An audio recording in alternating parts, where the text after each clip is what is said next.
दास्तां मेरे लाड प्यार की एक हस्ती के इर्द गिर्द घूमती है। दास्तां मेरे लाड प्यार की एक हस्ती के इर्द गिर्द घूमती है। प्यार जन्नत से इसलिए है मुझे क्योंकि वे भी मेरे माँ के कदम चूमती है, क्योंकि वे भी मेरे माँ के कदम चूमती है। ऐसी ही भावनाएं हैं हमारे आदरणीय राजू भाई जी की दादी जानकी जी के प्रति। तो आइए जानते हैं हम राजू भाई जी के अनुभव दादी जी के साथ के। ओम शांति। हमारी परम आदरणीय दादी जानकी जी जो 27 मार्च 2020 को अव्यक्त हुई, दादी जी के अंग संग रहने का सौभाग्य मुझ आत्मा को 1972 से ही प्राप्त हो गया था, क्योंकि हमारी दीदी मनमोहिनी जो संस्था की सह मुख्य प्रशासिका थी, दीदी मनमोहिनी जी के साथ दादी जानकी जी का बहुत नज़दीक प्यार भरा संबंध था। दोनों सहेलियों जैसे रहती थी और दादी जानकी जी का मंथन का चिंतन बहुत गहरा था। तो दीदी कोई भी बात बाबा की जानकी दादी को कहती थी कि इस पर आपको क्लास कराना है, ये बहुत अच्छी बात बाबा ने आज कही है। तो दादी जानकी जी उसी बात को बहुत विस्तार पूर्वक स्पष्ट करती थी। और ड्रामानुसार जब मैंने टाइप सीखी मधुबन में और हिंदी अधिक जानकारी के कारण दादी जी के क्लासेज लिखने का, टाइप करने का सौभाग्य मुझे मिला।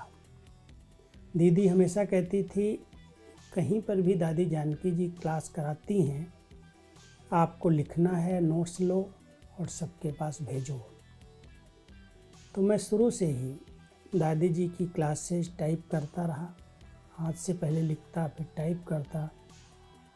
और दादी जी जब विदेश सेवा पर गई तो 3-4 वर्षों तक दादी जी भारत नहीं आई।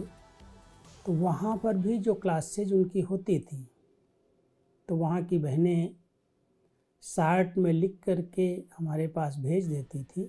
तो कुछ समय ये सिस्टम मोबाइल का, कंप्यूटर का नहीं था। फिर भी कोई भी क्लास दादी जो विदेश में कराती, लंदन में रह के कराती थी, वो भी समय पर समय मेरे पास आता था और मैं वो टाइप करके फिर भारत के विभिन्न सेंटर्स पर भेजता था। सार उनका बना करके उनकी गहराई क्या है उसको स्पष्ट करके बहुत विस्तार पूर्वक लिखने का और सबके पास भेजने का सौभाग्य मुझ आत्मा को मिला। दादी जी जब भारत में आती, विशेष करके जो हमारी भट्टियाँ, टीचर्स बहनों की तपस्या भट्टियाँ होती, जो भी भाई बहनें मधुबन में रिफ्रेश होने के लिए आते, दादी जानकी जी वैसे पूना में अधिक समय पहले रही, लेकिन विदेश में जाने के बाद आप समय पर समय मधुबन में आती और भट्टियों में स्पेशल आपकी क्लासेज होती, क्योंकि आपका बहुत गहरा मनन चिंतन था और आपकी निजी जीवन की धारणाएं त्याग, तपस्या और सेवा पर आधारित थी। जो कुछ कहना उसका प्रैक्टिकल स्वरूप बन करके दिखाना। दादी जी बहुत ऊंचे लक्ष्य के साथ बाबा की एक एक बात को पहले मैं अपने जीवन में अनुभव करूं, फिर दूसरों को कहूं, इसी लक्ष्य के आधार से सबकी पालना करती। इसलिए उनकी बातों का प्रभाव बहुत जल्दी हर एक के ऊपर पड़ जाता। विदेशों में दादी ने बहुत सेवाएं की, जबकि इंग्लिश भाषा न आते हुए भी दादी जी के पास 3 प्रकार की भाषा का हर एक अनुभव करते थे। एक उनके बहुत शुभ भावनाओं की भाषा उनके चेहरे से दिखाई देती थी। उनके नयनों से रूहानियत की भाषा, अपनेपन की भाषा फील होती थी। और उनके संकल्प बहुत श्रेष्ठ और शक्तिशाली होने के कारण, दृढ़ संकल्प होने के कारण उन्होंने जो संकल्प कर लिया, बाबा के कार्य में वो 100% सफल हुई। जहाँ पर भी आपने पांव रख दिया वहाँ पर सेवा केंद्र बन गए।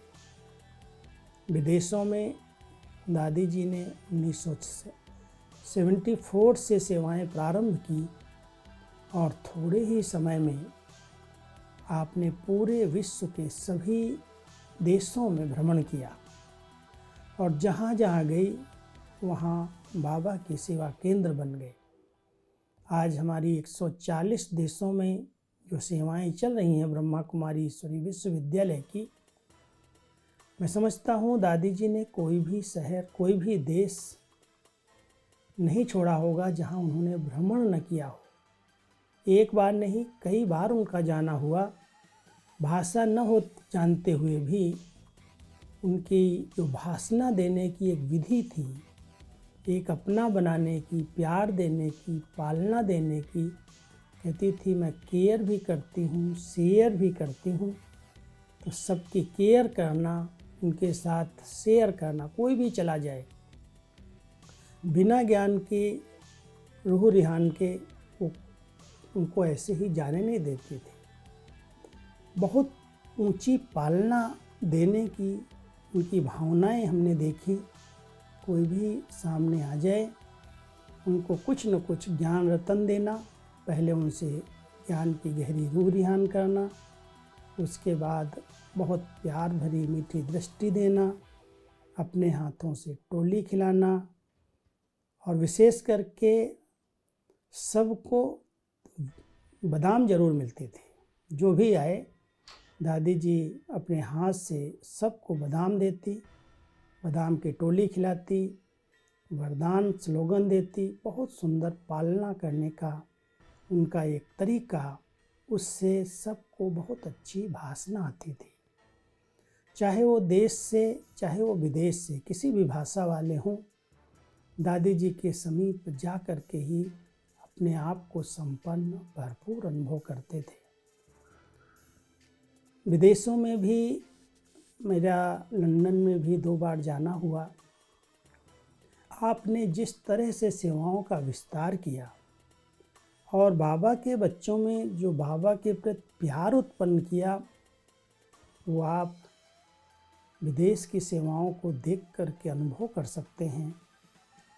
भाषा अलग, धर्म अलग, मान्यताएं अलग, संस्कार अलग, लेकिन सब कुछ दादी जी ने अपनी तपस्या के बल से, अपने स्नेह के बल से उन्हें पक्का सच्चा ब्राह्मण बना दिया। सच्चे ब्राह्मणों की निशानियाँ उनके जीवन से प्रैक्टिकल दिखाई देती थी। एक ब्रह्मा मुख वंशावली हम सब बच्चे हैं, परमात्मा के बच्चे, ब्रह्मा की संतान। अपने आप को भाई बहन समझना और कोई भी अपने स्थान में अपनत्व तो मेरापन न रहे, ये दादी जी ने विदेश के भाई बहनों में बहुत कूट कूट करके पक्का कराया, ये मेरा नहीं, ये सब बाबा का है। मैं जब भी किसी की गाड़ी में बैठता, लंदन के अंदर किसी के स्थान पर कहीं घूमने जाता, तो उन भाई बहनों के मुख से एक ही शब्द सुनता, आप बाबा की गाड़ी में बैठो, आप बाबा के स्थान पर, बाबा के घर में चलो, बाबा की दुकान पर चलो। पहले तो मैं इस शब्द सुन करके सोचता था ये बाबा की दुकान कहाँ से आई, बाबा का घर तो यही सेंटर घर है। लेकिन बाद में पता चला कि दादी जी ने एक एक विद्यार्थी की रग रग के अंदर ये भावना भर दी, ये भाषणा उनको दिलाई कि नहीं, ये कोई भी स्थान आपका निजी स्थान नहीं है, ये गाड़ी आपकी नहीं है, ये घर आपका नहीं है, ये बाबा का है, बाबा का है। तो हर एक के मुख से एक ही शब्द मैंने सदा सुना, ये बाबा की गाड़ी है, बाबा का स्थान है, बाबा का घर है, बाबा की दुकान है। और जहाँ जहाँ भी जाता था सभी भाई बहनें इतना बाबा के प्रति समर्पित दिखाई देते कि जैसे बाबा उनके दिलों में समाया हुआ है। ये दादी जी की पालना, और उस पालना के रिटर्न में हर एक के अंदर बाबा बाबा बाबा बस गया। जो बाबा कहते हैं बच्चे कभी भी किसी को अपने में नहीं फंसाना।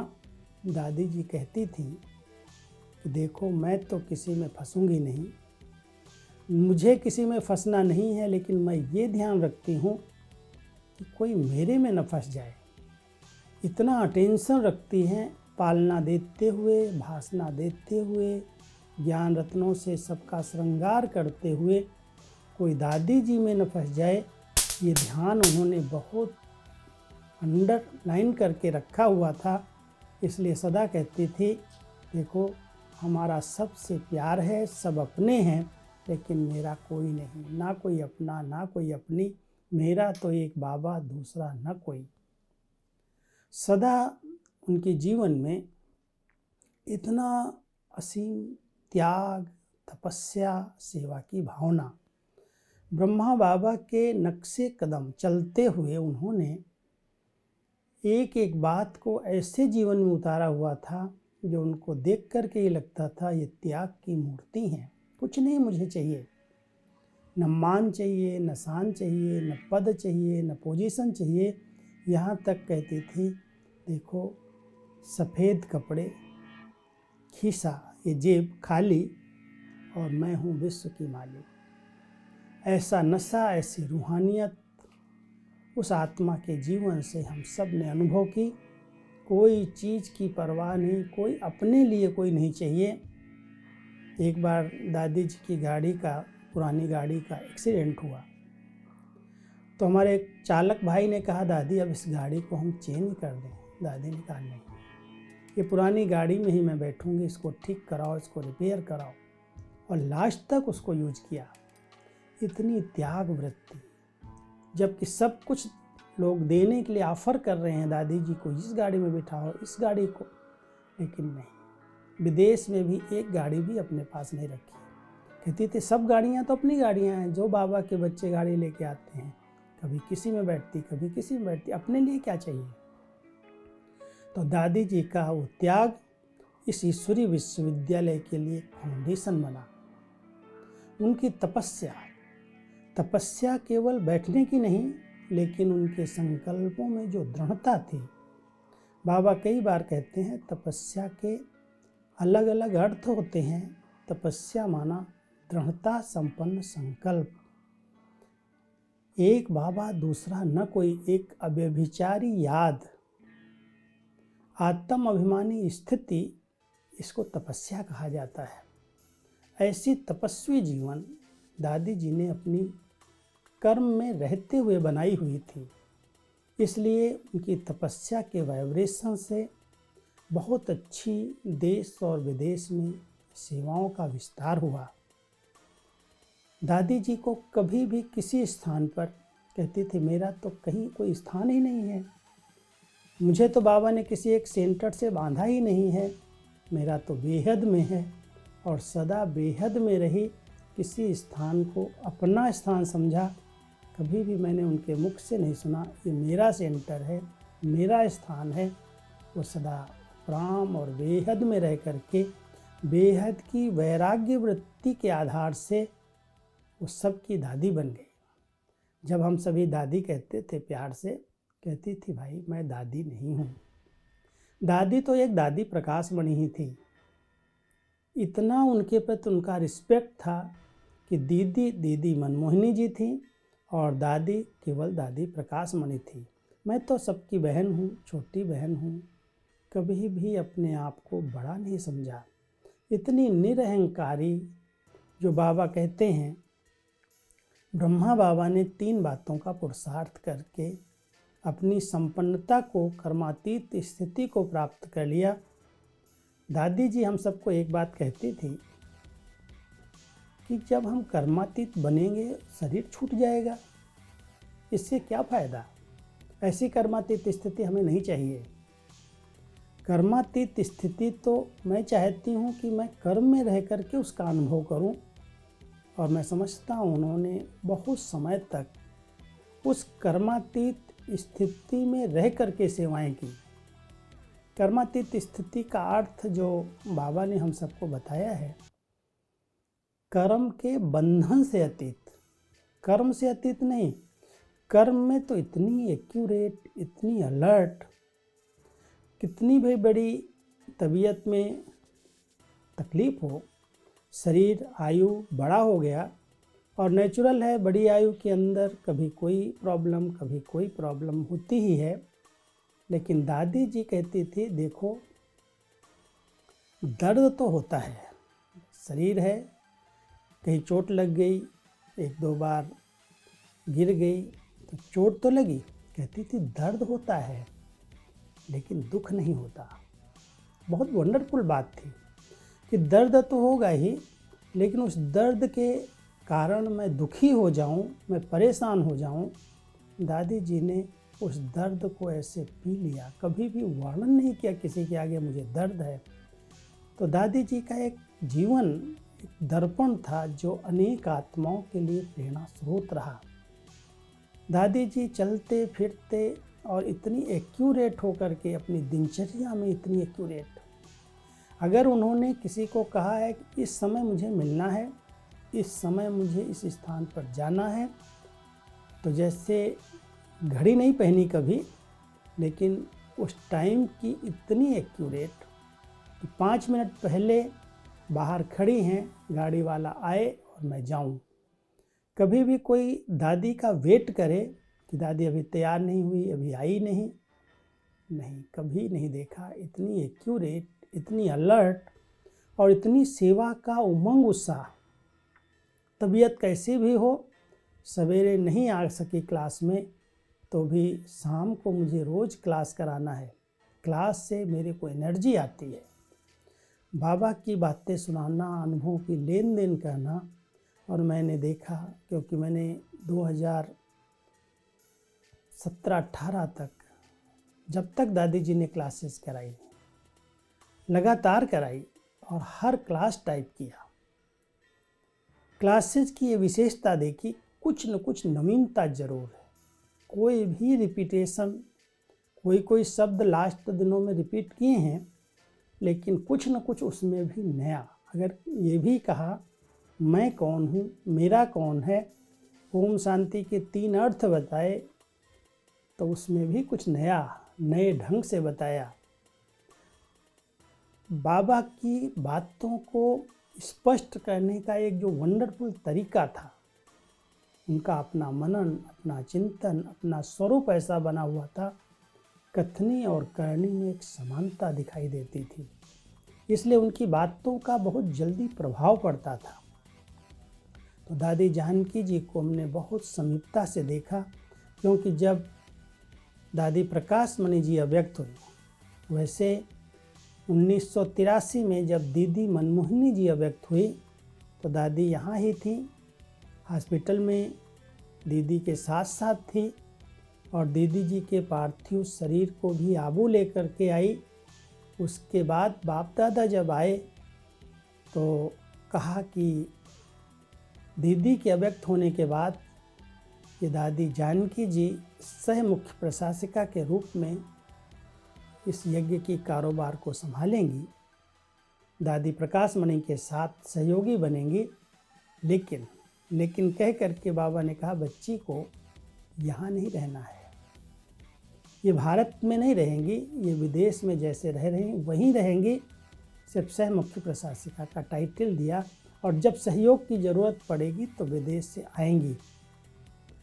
दादी के जगह पर उस समय दादी चंद्रमणि जी को, जो पंजाब जोन में रहती थी, और दादी मनोहर इंदिरा जी को कहा बाबा ने कि आप दादी को सहयोग करो, क्योंकि सेवाओं का बहुत विस्तार हो रहा है। दीदी की बहुत सारी ऐसी सेवाएं थीं, दीदी के अव्यक्त होने के बाद बहुत सेवाएं बढ़ रही हैं। इसलिए चंद्रमणि दादी को और मनोहर दादी को बाप दादा ने पंजाब से बुला करके मधुबन में रखा, और दादी जानकी जी को कहा, आपको विदेशी बच्चों की पालना के लिए लंदन में ही रहना है। और दादी जी इतनी आज्ञाकारी, कभी भी उन्होंने क्वेश्चन नहीं किया ऐसे कैसे होगा। क्वेश्चन मार्क तो इन दादियों के मुख पर मैंने कभी देखा ही नहीं। एक ने कहा, दूसरे ने माना, सदा हाँ जी हाँ जी। बड़ी दादी कह रही हैं, कोई भी दादी ने बड़ी दादी की बात को, दादी प्रकाश मणि जी की बात को कट नहीं किया। इसलिए इस संगठन को उन्होंने एक मत बना करके रखा। मैं सदा उनकी 3 विशेषताएं देखता रहा। एक, उनके जीवन में बहुत रियलिटी थी, ऐसी रियलिटी थी कि उनकी कथनी और करनी में समानता थी। अपने सत्य स्वरूप में स्थित होकर के ही कोई बात कहती थी। भ्रकुटी आसन पर जैसे बैठी हुई आत्मा एक एक कर्म इंद्रियों की मालिक होकर के इन कर्म इंद्रियों से कर्म करा रही है। जो बाबा हम सबको ये गहरा पुरुषार्थ सिखाते हैं, उस गहरे पुरुषार्थ को जानकी दादी ने प्रैक्टिकल स्वरूप में लाया था। जब दादी प्रकाश मणि जी अव्यक्त हुई, तब बाबा की तरफ से यही इशारा मिला कि अब जानकी दादी जी मधुबन में रह करके मुख्य प्रशासिका के पद पर रह करके सेवाएं देखेंगी। फिर वहाँ से लंदन से आप आई, और लंदन से भी आने की बड़ी कहानी है, बहुत बड़ा विस्तार है, क्योंकि मैं उसी समय 2007 में लंदन में ही था। पूरा अमेरिका का, लंदन का चक्कर लगा करके जब मैं वहाँ से छुट्टी ले रहा था, दादी जानकी जी से ही छुट्टी ले रहा था, और मधुबन से निर्भय भाई जी का फ़ोन आया कि दादी जी की तबीयत ठीक नहीं है, दादी प्रकाश मणि जी अभी सीरियस हैं और अभी 2-4 दिन के बाद आपको बुलाएंगे, क्या करना है बताएंगे। दादी जानकी जी कहें मैं आ जाऊं, तो निर्भय भाई जी ने कहा कि नहीं, मैं, राजू भाई निकल रहा है तो निकलने दो, उसको आने दो, आप भले बाद में आना। लेकिन दादी को समाचार मिलते ही पहली फ़्लाइट से मैं आया हूँ, सेकेंड फ़्लाइट से दादी उसी दिन आ गई। और दादी जी, जानकी दादी जी के सामने थी जब उन्होंने अव्यक्त हुई। और अव्यक्त होने के बाद 25 अगस्त 2007 दादी जी अव्यक्त हुई, और जानकी दादी जी हमारे इस विद्यालय की मुख्य प्रशासिका के रूप में कार्यभार संभालने के निमित्त बनी। तब से लेकर के जो दादियों की सेवा थी, दादियों के द्वारा जो हम सबकी पालना मिली थी, जानकी दादी ने कहा, देखो आप लोग जिस प्रकार से यज्ञ को चलाते आए हो, भारत के अंदर जो आप करते रहे हो, जिस प्रकार से सेवाएं कर रहे हो, सब वही करते चलो, उसमें कोई मैं परिवर्तन नहीं करूँगी, सिर्फ हमें बताते रहो क्या किया, क्या कर रहे हो। तो जैसे दादी के समय, दादी प्रकाश मणि के समय मैं उनकी तरफ से पत्र लिखता था, पत्र पुष्प तैयार करता था, दादी जानकी ने कहा जैसे करते थे वैसे ही करते रहो। भले प्रकाश मणि दादी की जगह मैंने दादी जानकी जी का नाम लिखा, और दादी को मैं पढ़ाता था क्योंकि उनका क्लासेज, उनके चिंतन उसमें होते थे, और दादी कहती थी तुमने बहुत अच्छा लिखा। मेरा इतना गहरा कनेक्शन हो गया कि रोज़ दादी जी के पास जाना, उनके विचारों को सुनना, और कहती थी देखो मैं आपको बोलती हूँ, सुनते रहो, लिखना नहीं, नोट नहीं करो। अब मैं उनके सामने जब बैठता था कहती थी नोट नहीं करो, और कितनी सारी बातें सुना देती थी। जहाँ जहाँ के पत्र आते थे, कोई बीमार है, कोई कैसा है, सबके नाम सहित इसको पत्र लिखो, इसको पत्र लिखना, इसको ये लिखना, इसको ये लिखना। मैं अगर कागज़ उठाने की कोशिश करता, कहती नहीं नोट नहीं लो, बुद्धि में नोट करो। बुद्धि बहुत एकाग्र होनी चाहिए। मैंने बाबा के सामने कभी नोट्स नहीं लिए। दादी कहती थी मैंने बाबा के सामने नोट्स नहीं लिए। बाबा कहती बच्ची नोट्स लेती है, दृष्टि लो। और इतनी एकाग्रता से मैं बाबा के आगे बैठती थी, जो बाबा मुरली चलाता था और अंदर से छपती जाती थी, सब बातें मैं रिपीट कर सकती थी। जब मैंने ये अभ्यास किया, दादी जानकी जी कहती थी जब मैंने अभ्यास कर लिया कि बाबा के सामने मैंने कभी नोट्स नहीं लिए, तो मेरे सामने तुम नोट्स क्यों लेते हो? मैं जितना सुनाती हूँ सब सुनते जाओ और फिर टाइप करके ले आओ। अब मेरी बहुत बड़ी परीक्षा थी, फिर भी मैं सुनता रहता था, एकदम एकाग्र होकर के दादी के सामने बैठता था। कोई प्रश्न नहीं, जो बोल रही हैं वो सुनता रहता। कभी कभी 8 पत्र 10 पत्र नाम सहित बोल रही हैं, इनको लिखना, उसकी तबीयत ठीक नहीं है, उसने ऐसे लिखा है। क्योंकि दादी सब पत्र पढ़ती थी, ईमेल सारे पत्र पढ़ लेती थी ईमेल से, और फिर मुझे नोट करने के लिए कहती थी। फिर मैं लिखता था तो कहती थी अच्छा सबको भेज दो, लेकिन कभी कभी चेकिंग करती थी, क्या लिखा है ले आओ। तो मैं पत्र टाइप करके सबको भेज तो दिया, लेकिन भेजने के बाद अचानक कहती थी फलाने को क्या लिखा है मेरे पास ले आओ। पढ़ती थी, कहती अरे तुमने तो मेरे दिल की बात लिख दी, जो मेरे दिल में था इसके लिए ये बात लिखना, तुमने कैसे मेरी दिल को परख लिया, कैसे कैच कर लिया, तो मेरी दिल को भी जानता है क्या? ऐसे दादी बहुत उमंग उत्साह दिला करके हमारे सेवाओं को आगे बढ़ाया, हमारी योग्यताओं को यूज किया। बहुत नशा रहता था कि दादी जी के अंदर की भावनाओं को शब्दों के माध्यम से प्रकट करने का एक गोल्डन चांस मुझे मिला। और उनके अंदर की जो भावनाएं थीं, उनके जो विचार थे, एक बात की बहुत रमणीक बात मुझे याद आती है कि दादी जी ने अचानक बोलना बंद कर दिया। और जब अचानक बोलना बंद किया तो मुझे दादी के पास जाना था, कुछ पत्र भी थे और मैं कहीं छुट्टी लेने गया था कि मैं किसी सेंटर पर जा रहा हूँ। तो दादी के सामने मैं बैठा तो दादी ने अपने हाथ से मुझे वरदान टोली सब दिया, लेकिन मैंने कहा नहीं दादी, मुझे 2 शब्द आप बोलो।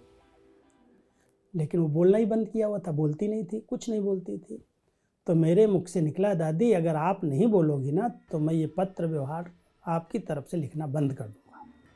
मैं क्यों लिखूँ, आप कुछ बोलती ही नहीं है।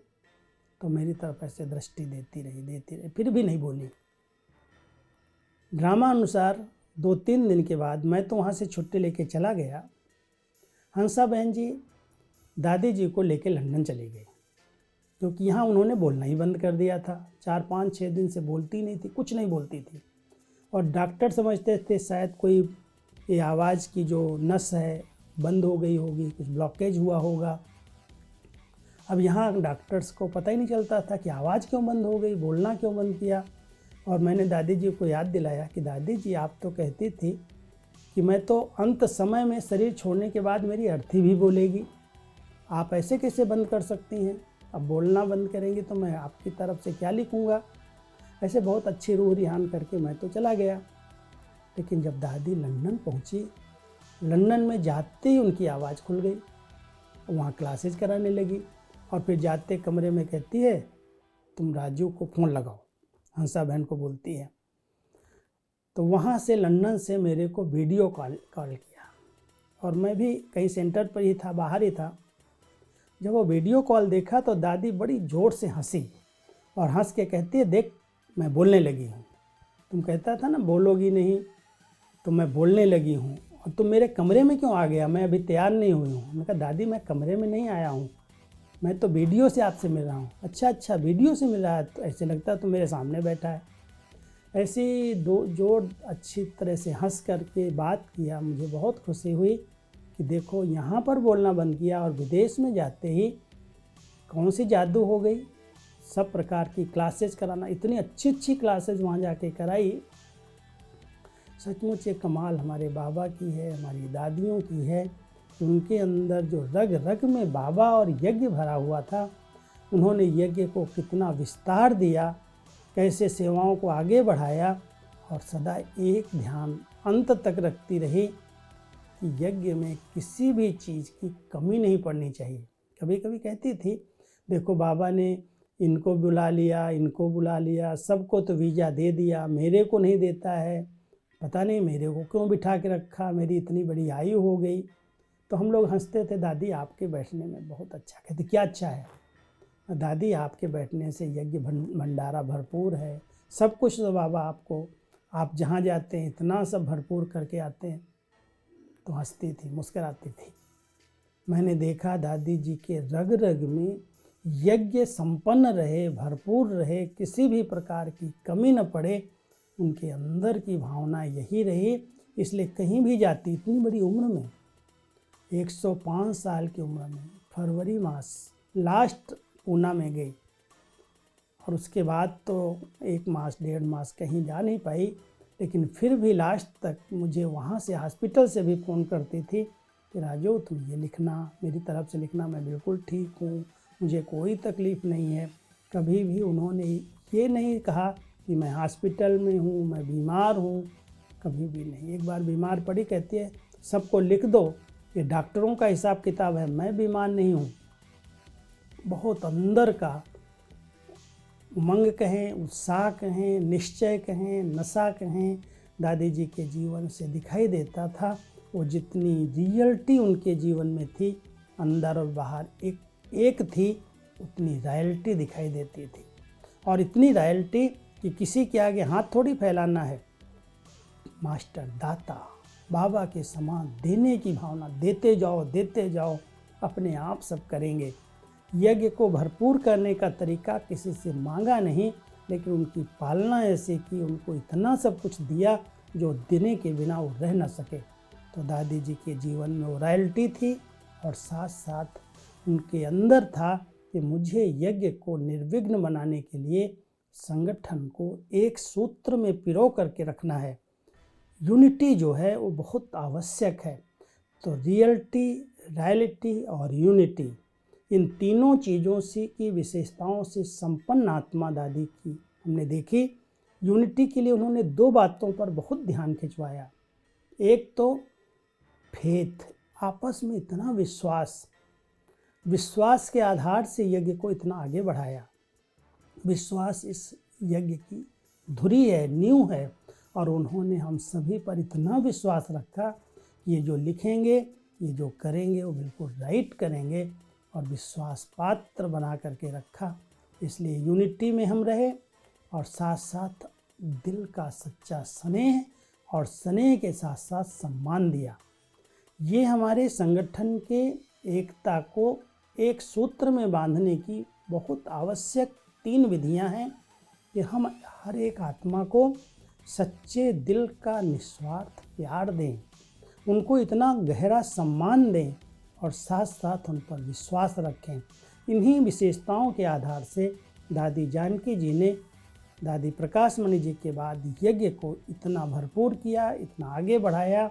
हर एक की रग रग में, चाहे देश है चाहे विदेश है, दादी जी ने इतनी गहरी अपनी छाप डाली है, जो उनकी यादें, उनकी स्मृतियाँ हम सबके दिलों में समाई हुई हैं, भूल ही नहीं सकते। और ऐसे अभी भी अनुभव होता है कि दादी हमारे अंग संग हैं, और सदा इस यज्ञ की रक्षक बनकर के सबकी पालना कर रही हैं, और ऐसा ही पालना करते करते यज्ञ को संपन्न करेंगी। ऐसी ही हमारी दादी जी के प्रति स्नेह भरी श्रद्धांजलि है। हम उनको बहुत दिल से याद करते, और उनको सम्मानजनक शब्दों के साथ श्रद्धापूर्वक श्रद्धांजलि अर्पित करते हैं। ओम शांति, ओम शांति, ओम शांति।